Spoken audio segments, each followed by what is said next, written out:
देवावितं नमन्सन्ति जस्स धम्मे शयामणो। आराध्य के श्री चरणों में वंदना। श्रद्धेय शासन श्री मुनि प्रवर डॉक्टर साहब, महासभा के पदाधिकारी गण, बंधुओं बहनों, जैन श्वेतांबर तेरापंथी सभा दिल्ली के द्वारा दिल्ली से संबद्ध पदाधिकारी कार्यकर्ता बंधुओं का भी महासभा से जुड़े हुए उनका अभिनंदन किया जा रहा है। प्रश्न उठा कि अभिनंदन कौन चाहता है? क्या मंच पर बैठे हुए भी अभिनंदन चाहते हैं या कौन चाहता है? उनकी कोई चाह नहीं है, कोई इच्छा नहीं है, किंतु समाज इस अभिनंदन के बहाने कुछ मैसेज भी देना चाहता है महासभा के पदाधिकारियों को। सबसे पहली बात कि जो भी केंद्रीय संस्था में पदाधिकारी बनते हैं, बिना अनापत्ति, बिना दृष्टि के बिना कोई नहीं आता है। तो गुरु की दृष्टि, गुरु की कृपा उनको प्राप्त है, तो एक तरह से यह सम्मान गुरु की दृष्टि का सम्मान है कि इतने लोगों के बीच में इनको योग्य समझा और यह सेवा का दायित्व उनको प्राप्त हुआ। तो इस अभिनंदन के बहाने हम गुरु की दृष्टि का भी हम अभिनंदन करते हैं। दूसरी बात है, इनके प्रति प्रमोद भाव भी व्यक्त करते हैं। तीसरी बात है कि इस अभिनंदन के साथ आप ये उनको सहयोग का वचन भी देते हैं कि आप आगे बढ़े, आप काम करें, हमारा जो भी आप यथेष्ट सहयोग होगा वह हम सहयोग करेंगे, आपके साथ रहेंगे। तो अभिनंदन के साथ ये चीजें जुड़ी हुई रहती है। महासभा हमारी सबसे बड़ी संस्था है और सबसे पहली संस्था है। इसकी स्थापना एक अलग रूप में हुई जब ये बेगर्स बिल, बाल दीक्षा बिल, ये जो अलग अलग प्रोविंसेस में आए, तो पहले तो क्या था, राजा महाराजाओं के राज में कोई प्रोमिनेंट व्यक्ति होता, प्रभावशाली व्यक्ति होता, काम कर लेता। अंग्रेजों के जमाने में संस्थागत स्वरूप आ गया। बिना संस्थागत आगे बात बढ़ती नहीं है। कालूगणी जो इन संस्थाओं से दूर रहते थे, उनके युग में ही संस्था का जन्म हुआ। और लगता है कि गुरुदेव तुलसी अपने जन्म के साथ महासभा को लेकर के आए। श्रद्धेय मंत्री मुनिषी के साथ महासभा के इतिहास आलेखन और संपादन से मैं जुड़ा हुआ था। मैं जब विज्ञप्ति को पढ़ रहा था और आचार्य प्रवर जब कलकत्ता पधारे, महासभा भवन में विराजे, उस समय संभवतः संस्था शिरोमणि के रूप में इस संस्था को विभूषित किया। संयोग से मैं मुनिषी की किताब पढ़ रहा था, लेखन की भी, महासभा इतिहास की। उसका पहला पेज, उसमें जब महासभा के उपोद्घात के रूप में लिखना शुरू किया मुनिषी ने, तो वहां भी श्रद्धेय मुनिषी ने संस्था शिरोमणि जैन श्वेतांबर तेरापंथी महासभा लिखा। उनके दीक्षा प्रदाता है, उन्होंने लिखा, इन्होंने उनको नामकरण कर दिया उनका और उनको विभूषित कर दिया। दोनों का कोई ऐसा क्रम जुड़ा। तो संस्था शिरोमणि उन्होंने उस समय अपने ढंग से, कभी इस संस्था का इतना काम रहा है, उस काम के आधार पर उन्होंने संस्था शिरोमणि संबोधन किया। आज हम योग परिषद देखते हैं, मेला मंडल को देखते हैं, प्रोफेशनल्स को देखते हैं, ये सब पहले किसके अंग थे? महासभा के थे। युवा विभाग, महिला विभाग, न जाने अनुव्रत विभाग, ये सारे महासभा के अंतर्गत होते थे। तो एक तरह से महासभा सागर है। उस सागर में अनेक नदियां आई थी और फिर उनको अलग अलग आइडेंटिटी भी बनती गई, एक टापू बनते गए। तो महासभा एक शिरोमणि संस्था है।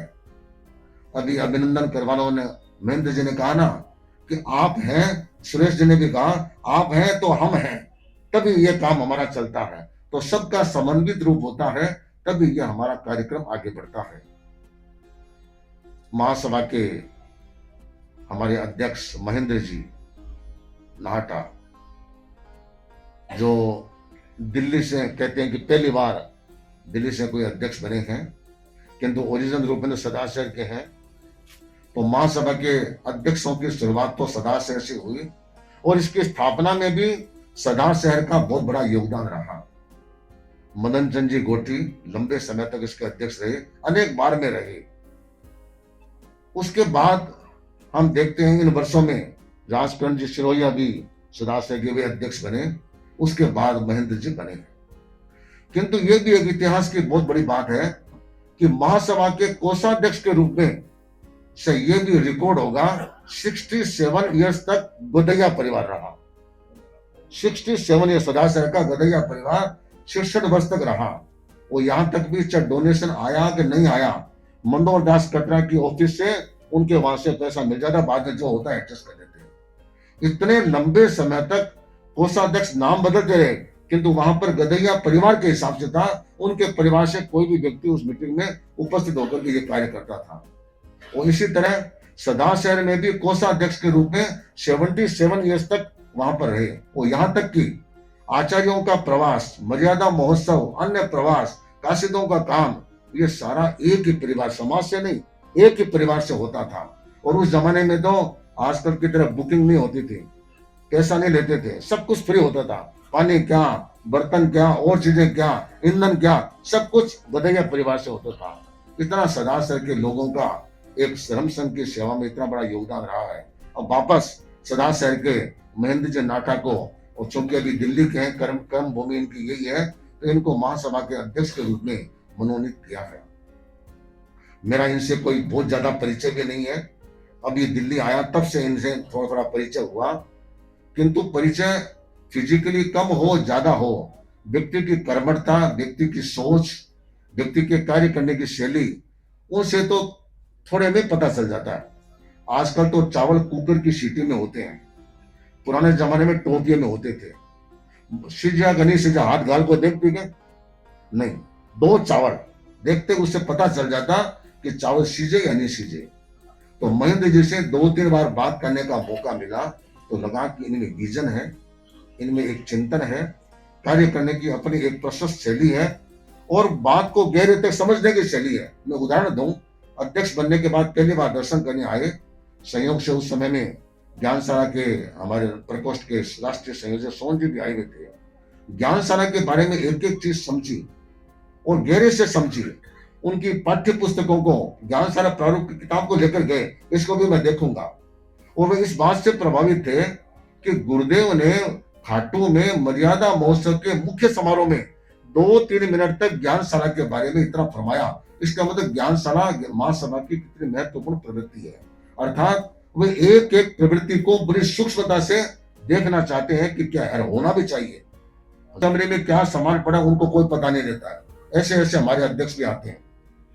किंतु हमारे महासभा के अध्यक्ष जब महासभा भवन जाए, एक एक कमरे के बारे में जानकारी करें कि कहाँ क्या होता था, क्या सामग्री है, करेंगे भी, और कहाँ कहाँ क्या क्या प्रवृत्ति है, एक एक प्रवृत्ति की भी सूक्ष्मता से जानकारी करें। सूक्ष्मता से जानकारी सब अध्यक्षों ने किया था। केवल एक अध्यक्ष मुझे मिले, चैन रूप जी चनारिया, जो एक एक ज्ञानशाला के बारे में 2 घंटा मेरे साथ बैठे, बड़ा क्या क्या चलता है, एक एक चीज को सूक्ष्मता से समझा, उपासक श्रेणी को समझा। तो मुझे लगता है कि ऐसे समझे तो कम से कम अध्यक्ष काम करने वाले करते हैं, किंतु उनके बारे में जानकारी उनको हर चीज की देनी चाहिए। तो आज महेंद्र जी नाटा ने जो श्रद्धापूर्ण वक्तव्य दिया, गुरुओं के प्रति अपनी अनन्य श्रद्धा समर्पित करते हुए वक्तव्य दिया, मैं मानता हूं ऐसे श्रद्धाशील श्रावक जब महासभा के अध्यक्ष बनते हैं तो निश्चित रूप से महासभा में एक अच्छा कार्य आगे बढ़ सकेगा। हमारे चीफ ट्रस्टी सुरेश जी गोयल, जिनके बारे में काफी कुछ बताया गया, मुझे याद है इनका सबसे पहला निवास स्थान चित्रकूट राम रोड पर था। वह मकान भी हमने देखा, छोटा सा मकान। वहां से इनके परिवार की यात्रा शुरू हुई और फिर विवेकानंद रोड हरियाणा भवन भी गए, टमक स्ट्रीट पहुंचे और वहां से आगे फिर साइंस सिटी के बाद और आगे से आगे इनकी तरक्की होती गई। और आज धर्म संघ में कितनी सेवा देते हैं। ये तो जन्मना तेरापंथी है, किंतु इनके पिताजी तो जन्मना नहीं थे। और मैं तो कहता हूं कि इन भाइयों को जो तेरापंथ दर्शन का ज्ञान है, जो परंपरा का ज्ञान है, आप 7 पीढ़ियों से जो तेरापंथी है उनको भी शायद उतना ज्ञान है, या नहीं है, ये विचार करना पड़ेगा। इतना इनके पास ज्ञान, इतनी ठोसता है। और जैसा कि भाई कन्हैयालाल जी ने कहा ना कि मैं सबसे बड़ी चीज देता हूँ सावक है। आज भी आए ना गोसी की भावना पाते हैं, आज भी आए महाराज व्रत दिन जानो है, वो ठीक है, गोयल जी के परिवार की वह परंपरा हमारी चल रही है, वही संस्कार वही क्रम है। न जाने कितनी कितनी किताबों के माध्यम से धर्म संघ का प्रचार प्रसार किया है। आज दीक्षार्थी जो भी आते हैं उनके भंडोपकरण की व्यवस्था के कार्य में भी यह ट्रस्ट कितना आगे बढ़ा है। सह्यात्र का लाभ भी इनको कितना अच्छा मिल रहा है। लंबे समय से 13 पंथ दिग्दर्शन श्रद्धेय मंत्री मुनीषी संपादन किया करते थे, उसमें हमेशा इनका ट्रस्ट सहयोगी रहता आया है। और ज्ञानशाला की सबसे पहली पुस्तक शिशु संस्कार बोध वह कलकत्ता में छपी थी। हम जब मुनीषी विराज रहे थे तब से इसके साथ जुड़े हुए थे। तो इनके परिवार की भी अपने आप में अपूर्व सेवाएं रही है और यह अपने आप में बहुत महत्वपूर्ण है। भाई संजय जी खटेड़ जो हमारे महासभा के उपाध्यक्ष के रूप में मनोनीत हुए, कहते 4थी बार में ये आए हैं, अनुभवी हैं, कितनी कितनी संस्थाओं में इन्होंने काम किया है और गहरा अनुभव भी है और पकड़ भी है। और सबसे बड़ी बात है कि आज जगह जगह प्रतिक्रमण करवाते हैं और कुछ करवाते हैं, बहन में करवाने वाली ज्यादा मिलती है, क्योंकि भाइयों में कराने वाले बहुत कम मिलेंगे जिनको तत्व ज्ञान भी है, प्रतिक्रमण भी याद है और क्रियावान सावक के रूप में है। तो मैं मानता हूं इनका भी उपाध्यक्ष के रूप में चयन होना यह भी अपने आप में बहुत महत्वपूर्ण है। ट्रस्टी के रूप में जसराज जी मालू, सुखकुंज जी बोथरा, आशीष जी, ये भी हमारे समाज के अच्छे व्यक्तित्व हैं। और इसके साथ साथ कितने कितने लोग कारिणी के साथ जुड़े हुए हैं। महासभा की विभिन्न प्रवृत्तियां हैं, उसमें ज्ञानशाला भी हमारी महत्वपूर्ण प्रवृत्ति है। शायद ये एक ऐसी प्रवृत्ति होगी जो महासभा और सभा को सीधे कनेक्ट करती है। लगभग जितनी सभाएं हैं, लगभग वे सारी सभाएं ज्ञानशाला के साथ जुड़ी हुई है। एक महासभा का तो अपना नेटवर्क है ही, किंतु एक प्रवृत्ति का इतना बड़ा नेटवर्क शायद किसी का मिलेगा जो इतने पूरे देश में आज 500 करीब 70 के आसपास हमारी ज्ञानशालाएं संचालित हो रही है। और आचार्य प्रवर जब कभी भी विकास महोत्सव होता है या मर्यादा महोत्सव का आयोजन होता है और समाज की विभिन्न प्रवृत्तियों के बारे में जब फरमाते हैं तो सबसे पहले ज्ञानशाला, उपासक श्रेणी, फिर अन्य अन्य जो भी प्रवृत्तियां होती है उनके बारे में उद्गार व्यक्त करते हैं। और उनकी जो ज्ञानशाला के प्रति कृपा भाव है यह भी अपने आप में बहुत महत्वपूर्ण है। तो ये ज्ञानशाला प्रवृत्ति भी महासभा के साथ जुड़ी हुई है और जो भी अध्यक्ष आते हैं वे ज्ञानशाला के प्रति एक तरह से कैसे बड़े कृपा भाव रखने वाले होते हैं। तो उसी श्रेणी में हमारे जो वर्तमान अध्यक्ष हैं वे उसी श्रेणी के क्रम में आ सकेंगे। आज एक कार्य और विशिष्ट हुआ, परम पूज्य आचार्य प्रवर सन 2027 का चतुर्मास और 28 का मर्यादा महोत्सव करने पधारेंगे। उसके लिए गठित आचार्य से महासमण प्रवास व्यवस्था समिति, जिसका गठन हुए करीब 1 साल से भी अधिक हो गया और चरणबद्ध रूप में इसके कार्य भी आगे से आगे बढ़ रहे हैं। आज इसके कार्यालय का अनुव्रत भवन में विधिवत रूप से उद्घाटन हुआ है और हमारे प्रवास समिति के अध्यक्ष कन्हैयालाल जी पटावरी जैन, जो इनके बारे में कहने की कोई अपेक्षा नहीं है और इन्होंने धर्म संघ को कितने कितने रूपों में सेवाएं दी है। इनके नेतृत्व में यह प्रवास व्यवस्था समिति और तेजी के साथ, द्रुत गति के साथ, कर्मठता के साथ आगे से आगे बढ़ेगी और निश्चित रूप से आचार्य पर्व का प्रवास ऐतिहासिक बन सकेगा। श्रद्धेय मंत्री मुनीषी व्यक्तित्व के पहचान में बड़े कुशल थे। वे कई बार कई व्यक्तित्वों के बारे में एक शब्द में 2 शब्द बता देते हैं, देख ये ऐसा है, ये ऐसा है, इससे सावधान रहना, इससे ध्यान रखना, इसका यह करना। अर्थात उनकी एक चीज ध्यान में थी। श्रद्धेय मंत्री मुनीषी कन्हैयालाल जी के बारे में फरमाते थे, ये देवता आदमी है, ये देवता बड़ा सहज है, बड़ा अच्छा, ऐसा व्यक्तित्व कब मिलेगा। तो एक शब्द में हम जान लेते हैं कि देवता कैसा होता है। अब देवता ऐसा भी होता है, थोड़ा सा फूल माला चढ़ाएं, आरती करें, खुश भी हो जाते हैं, किंतु ये ऐसे देवता नहीं है। ये सबको साथ लेकर के चलने वाले हैं, सबको काम देकर के आगे बढ़ने वाले हैं। तो इस तरह से इनके नेतृत्व में आचार्य प्रवर का जो आगामी प्रवास है ये सफल हो सकेगा, सफल भी हो सकेगा और शुभ भी हो सकेगा, और निश्चित रूप से ये प्रवास हमारा ऐतिहासिक बन सकेगा। तो आज महासभा के विभिन्न पदाधिकारियों का जो सम्मान हुआ है, ये एक तरह से कर्तव्य, जैसे कहा गया कि कर्तव्य के रूप में हमारा रहे, तो इस दृष्टि से महासभा जो हमारी शिरोमणि संस्था है, संस्था से आगे कार्य करती रहे, और प्रवास व्यवस्था समिति भी आचार्य पर्वत के प्रवास में संलग्न रहे। हमारे लंबे समय से हम श्रद्धेय मुनिश्री के सानिध्य में हम रह रहे हैं, बड़ा कृपा भाव, बड़ा वात्सल्य भाव मुनिश्री का हमारे साथ रहता है। और ध्यान रखते हैं कि एक दो बार मैं सुबह के समय नहीं गया, तो मुझे वहां कक्ष में पधार गए, ठंड में, इतने ठंड में भी पधार करके मैं तो अभिभूत हो गया। मुनिश्री कितना कृपा भाव, वात्सल्य भाव, ये तेरा बंद तो आपने, हम कहीं भी रहे तो आपके सानिध्य आपका ही माना जाएगा। हम तो मुनिश्री के सानिध्य में रहे, बड़ी कृपा भाव, बड़ा वात्सल्य, और सहवर्ती संतों का भी हमारे प्रति एकदम लगता ही नहीं कि हम कोई अलग अलग सिंगाड़े से हैं, एकदम कृपा भाव रहा।